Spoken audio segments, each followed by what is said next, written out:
Alcohol is a big part of college life, and we all know that. So therefore, it's also a good thing to know the consequences of what can happen when you drink and drive.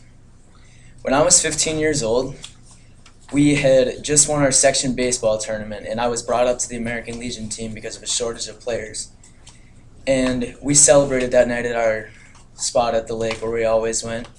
And one of my friends made the choice to drive home that night, and I never saw him again.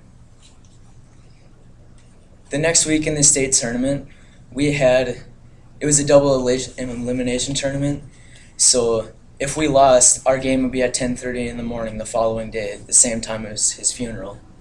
We weren't even able to say goodbye to Ross. So that's why I'm here to tell you about the consequences of drinking and driving. Drinking has become too common in the state of North Dakota as well as many other places in the United States of America.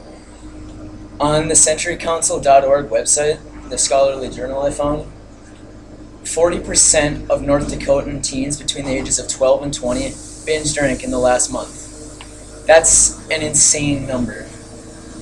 According to the Students Against Destructive Decisions chapter near my hometown, that's the #1 rate in the nation. No other state has a rate that high. And it also said on that website that half of all traffic fatalities are due to alcohol.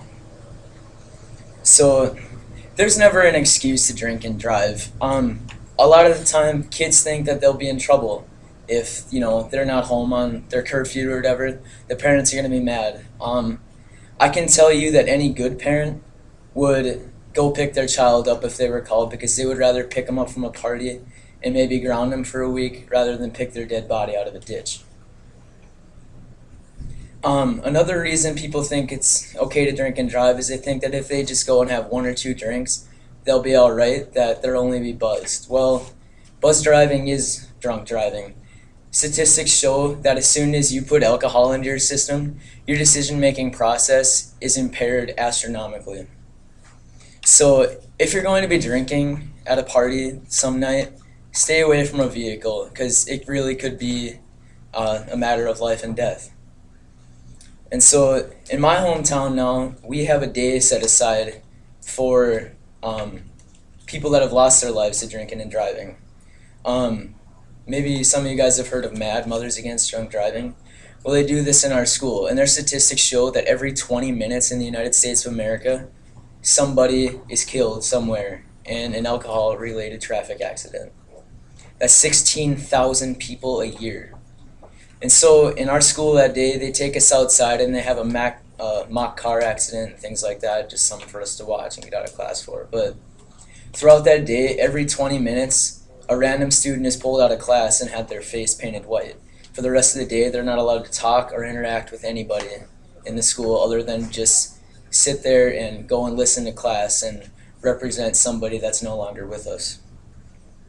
And so every time I go to a party with my friends, I'm not here to say that I'm a little saint kid, because I'm not. I make mistakes too, and I think a lot of us do. We're human.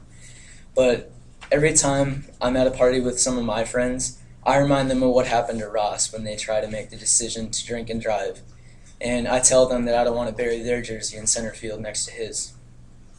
And so I hope the information I've given you today will help you in your decision-making process. So don't become a statistic.